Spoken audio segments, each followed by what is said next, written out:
올림픽이나 월드컵과 같은 대형 국가대항전에서는 누군가는 뜨고 누군가는 집니다. 점수로 환산해야 하는 스포츠의 특성상 4년 동안 피땀 흘려 준비한 노력의 결과가 메달의 색깔로 결정되죠. 아쉽지만 이것이 스포츠의 세계입니다. 올림픽이나 월드컵에 출전하는 그 어떤 선수도 최선을 다하지 않은 선수들은 없습니다만 몇몇 종목에서는 상대방을 압살하는 실력을 자랑하는 선수들이 있습니다. 한국이 전통적인 강자로 군림하는 양궁이나 쇼트트랙 같은 경기는 다른 국가는 은메달 경쟁을 위해 싸울 뿐이죠. 그런데 이렇게 압도적인 경기력으로 상대방을 압살해놓고 금메달을 차지한 한국 선수들이 꼭 하는 행동이 있는데요.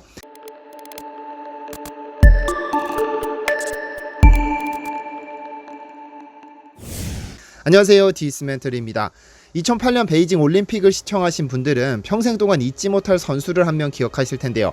바로 유도 60kg급에서 금메달을 딴 최민호 선수입니다.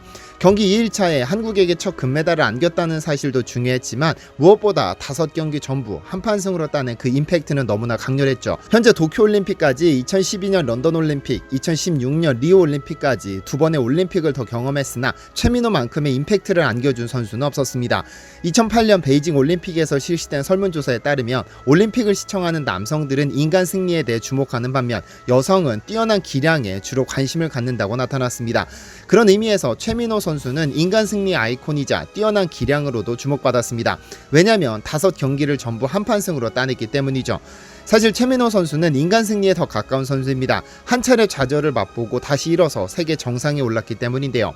잘 알려진 바와 같이 최민호 선수는 2004년 아테네 올림픽 동메달리스트입니다. 올림픽 동메달이면 보통 사람은 꿈꿀 수 없는 세계 3위의 성적이지만 주위 시선은 그렇지 못했습니다. 전년도에 열린 세계선수권 대회에서 우승하면서 당연히 금메달을 기대하던 분위기에서 동메달에 머무른 그는 금메달을 딴 후 서러웠다고 표현했습니다. 그는 메달을 딴 것만으로도 기뻤지만 주위 반응은 왠지 실패한 사람을 대하는 것 같았다며 운동할 곳이 없어 술을 마시며 방황했다고 말했습니다. 올림픽 금메달 기대주가 1년 만에 세계대회에 나가지도 못할 만큼 망가졌고 이 동메달 이후로 큰 대회마다 3등만 하면서 정신병에 가까운 스트레스를 받았다고 합니다.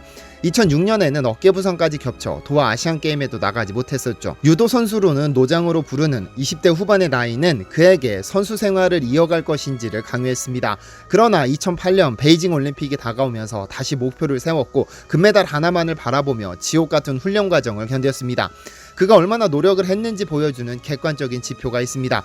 웨이트 트레이닝을 하다 보면 보통 자신의 한계점을 알게 됩니다. 무게를 높이고 싶어도 신체가 그것을 받쳐주지 못하죠. 물론 그 한계를 극복해서 그 이상의 무게를 드는 경우도 있지만 보통 인간의 정신력으로는 하기 어려운 일입니다.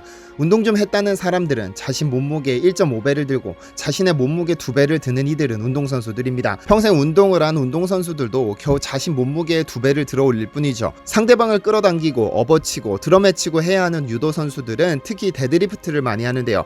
런던 올림픽에서 동메달을 획득한 조준호 선수가 자신 몸무게의 2.4배를 든다고 합니다. 런던 올림픽에서 금메달을 딴 김재범 선수가 2.5배를 들어 올린다고 하죠. 그런데 최고 정점에 있는 선수가 바로 최민호입니다. 66kg에 불과한 그가 들어 올리는 데드리프트가 무려 230kg입니다. 자신 몸무게의 3.5배를 들어 올리는 인간의 한계를 뛰어넘은 선수입니다. 금메달이 확정되는 순간부터 시상식에서 금메달을 목에 걸 때까지 눈물을 참지 못하고 펑펑 우는 그의 모습만 봐도 얼마나 힘든 길을 걸어왔는지 짐작되는데요. 금메달 확정 후 매트에 엎드린 모습을 두고 일각에서는 절을 한 거다, 펑펑 운 거다 논란이 있기도 했지만 이 두 가지 의미가 함께 부여된 것이 아닐까 합니다. 각설하고 최민호 선수는 베이징에서 32강전을 시작으로 결승전까지 5경기를 전부 한판승으로 따내는 전무후무한 기록을 세웠습니다. 그래서 이긴 건지 진 건지 아리까리할 만큼 유도를 모르는 이들도 이겼다는 느낌을 받습니다. 시원시원하게 상대방의 어깨를 매트로 붙여버렸으니까요.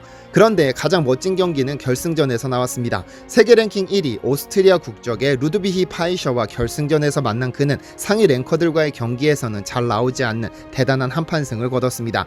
다리 잡아 매치기라는 기술을 썼죠.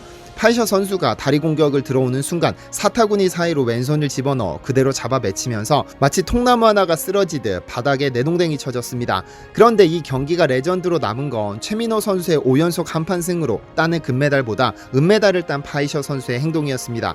한판승이 확정되고 바닥에 엎드려 펑펑 우는 최민호를 파이셔 선수는 가만히 기다려줬습니다. 그리고 너무 우는 그에게 다가가서는 악수를 청하고 등을 감싸줬죠. 또 모든 관중이 보는 앞에서 최민호의 손을 들어 올려 자신이 패배했음을 깨끗하게 인정했는데요.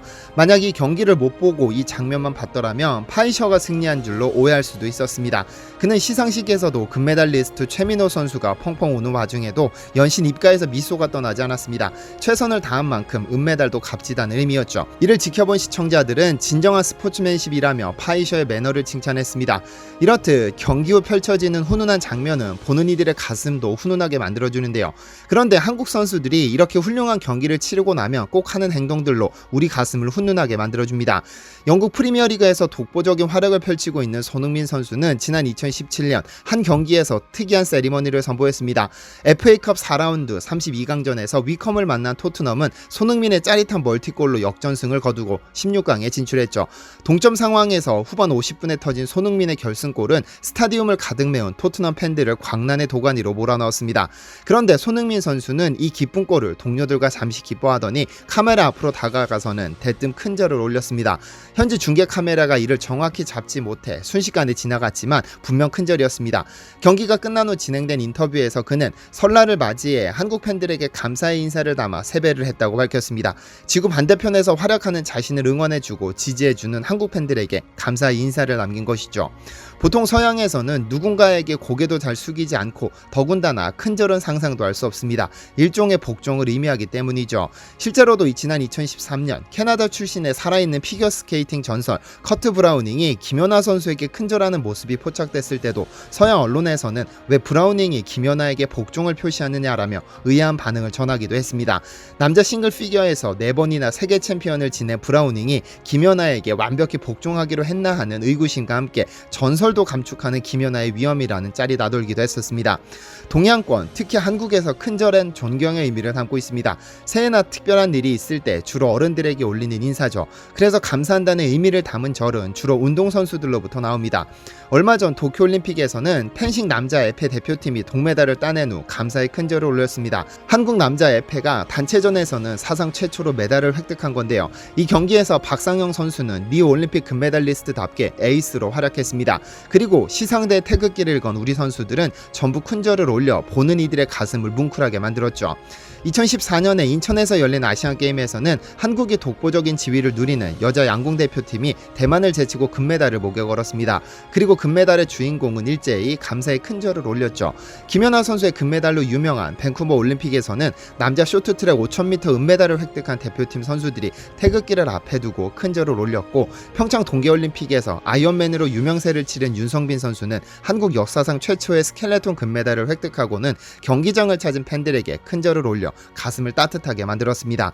이렇게 감격스러운 순간에 국민들을 향해 바치는 큰절은 큰 의미를 갖습니다. 그런데 중국에서는 이를 다르게 받아들이고 있는데요. 지난 2016년 삼성전자는 허베이성에서 열린 한 행사에서 한중 양국 고위급 직원들이 유통거래업자들에게 단체로 큰절을 올린 일이 있습니다. 그런데 이 사진이 공개되자 엄청난 비난이 쏟아져 내렸죠. 한 중국 네티즌은 큰절이 삼성의 문화인지는 모르겠지만 여기는 중국이다. 중국에서 남아스라 유황금이라는 말도 있는데 삼성전자는 직원을 너무 함부로 대한다며 분개했죠. 이러한 논란이 지속되자 삼성전자 관계자는 한국에서 큰절은 상대방에 대한 존경을 의미한다면서 갤럭시 노트 7이 폭발 사태로 이어지는 불상사가 있었음에도 불구하고 많은 거래 업체들이 삼성 제품을 주문해줬다. 곤경 속에서 진심을 확인한 데 대한 감동과 존경의 의미일 뿐 강조한 적도 없다고 전했습니다. 사실 중국에서 큰절을 한다는 것은 자존심의 문제입니다. 같은 유교 문화권이지만 중국에서는 무릎을 꿇는 자체로 상당히 자존심 상하는 일로 받아들입니다. 큰절이 문제가 아니라 큰절을 하기 위해 무릎 꿇는 것이 문제가 됐던 것인데요. 위에서 네티즌이 말한 남아스라 유황금이라는 말은 한 사람이 부모를 제외한 다른 사람에게 무릎을 꿇는 것은 항복하거나 자존심을 버리는 행위로 인식됩니다. 그래서 강제로 무릎을 꿇도록 하는 것은 모멸감을 주기 위한 것으로 오해할 수 있다고 본 것이죠. 물론 문화적인 차이에 의해 발생한 논란이기는 하지만 과한 해석이 아니었나 생각됩니다.